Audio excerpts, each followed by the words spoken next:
I would draw a parallel with the great financial crisis when gold fell quite rapidly from over $1,000 down to 680. And then it climbed up and tripled from there over between then and the following September, no, not following September, September 2011.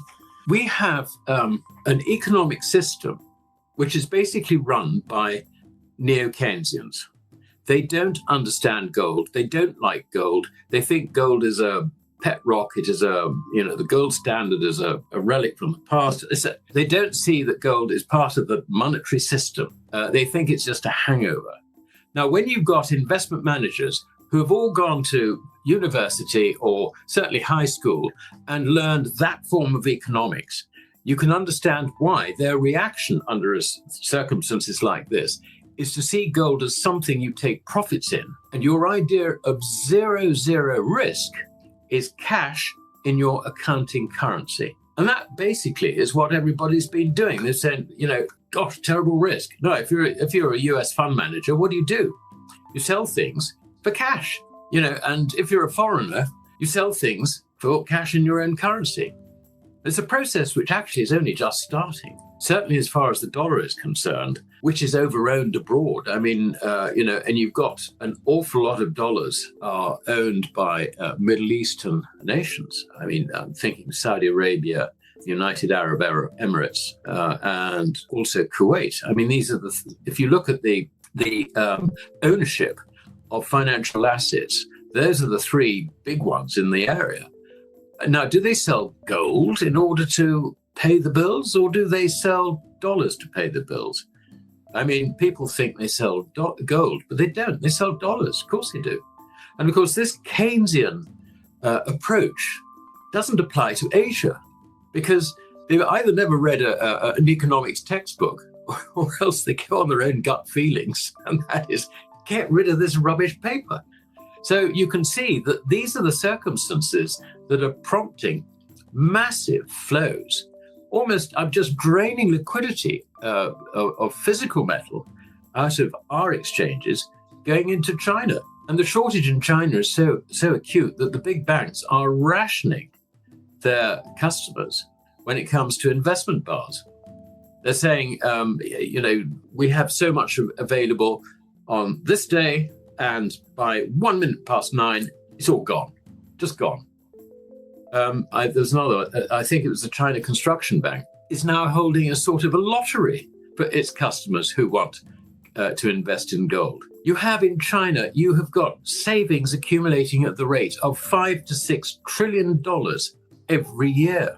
It's not going into property. It's not going into the stock market. People's Bank of China has been lowering its reference rates so that deposit rates, if you like, on bank deposits have been going down.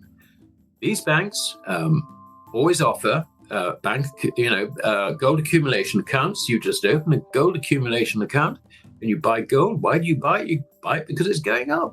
You buy it because you're frightened of what's going on.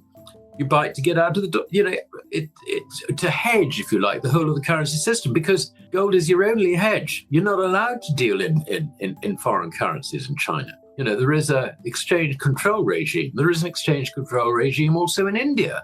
Same thing applies, though there are less arrangements, if you like, for Indians to buy gold and silver. But nonetheless, I mean, we're being cleaned out. The other thing about it, Danny, is that we've just had the March expiry on COMEX. The swaps and the bullion bank traders and all the rest of it are net short. And they're trying desperately to try and reduce that liability because they can see what's going on. They may not be the brains of America or Britain, if you like, in terms of understanding the difference between money and credit. I mean, when you get the major banks in America virtually all saying they expect gold to be higher at the end of 2026, and in some cases significantly higher by the end of the year, bear in mind that their managed accounts, which in some cases are over $1 trillion, have got no gold in them at all. There is a huge mismatch in the whole thing. So, if you're running the trading desk and you understand the position, if you like, from your investment managers, that they haven't got any gold whatsoever, and you see that For example, the petrodollar is now dead and buried because anything coming out of the Middle East basically now has to go into petro yuan. You may not analyze this terribly carefully, but your gut tells you don't be short of gold. So what do? You bang the price in order to scare everybody else out so that you can buy it. Unfortunately, there is very, very little speculative interest in silver. Open interest is the lowest it's been for over 20 years. The level of speculative interest in gold is equally very low, where I think I'm right in saying that the level of open interest is as low as it's been since about 2014-15. So, the speculators are basically not there. If it's going to go any lower, then you've got to persuade punters to go and short it so that you can close your bear position. I wouldn't rule that out. Because nobody's challenging anything in these markets. You can move things how you want, in a sense, because, we're all too frightened to deal. Are we going to deal ahead of the weekend? I don't think we do. But my goodness, this is manna for heaven for stackers. It really is. They'll never see it this cheap again.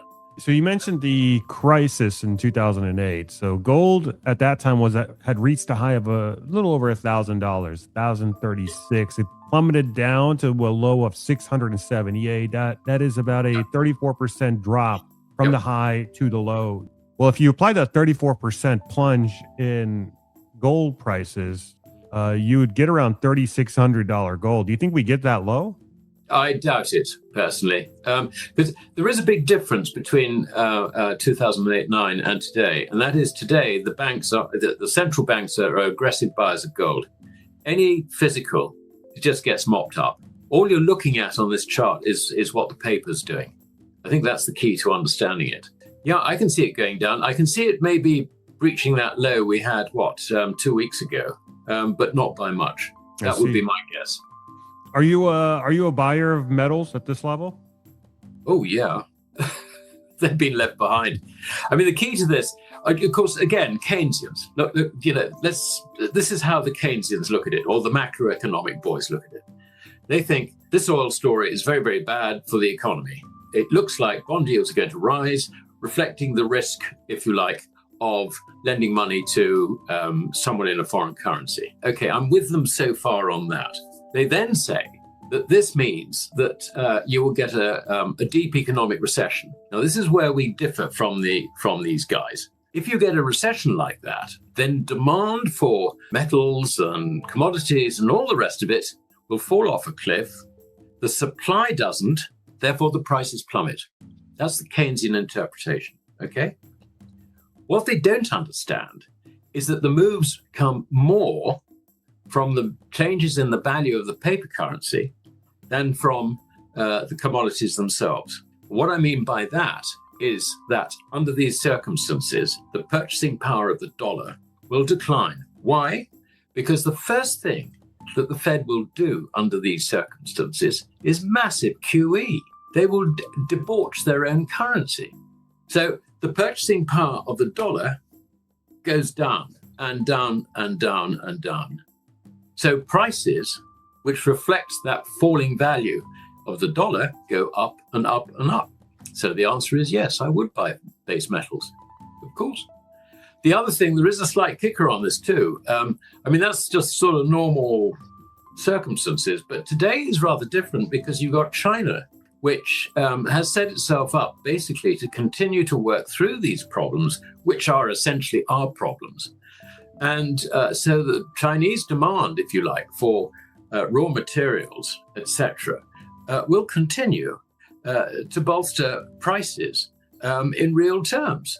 They're already, if you look at the value of base metals measured in gold, which is real terms, they are roughly at 25% to 30% of the long-term value in gold. And the point about a basket is you remove the characteristics of an individual base metal. Is it right that it should be valued at less than a third of its normal long-term value? No, obviously not. So even in real terms, base metals are already cheap. And if you analyze the various commodity groups, you end up with the same answer the whole way across them. So base metals or precious metals? No, base metals. Base metals.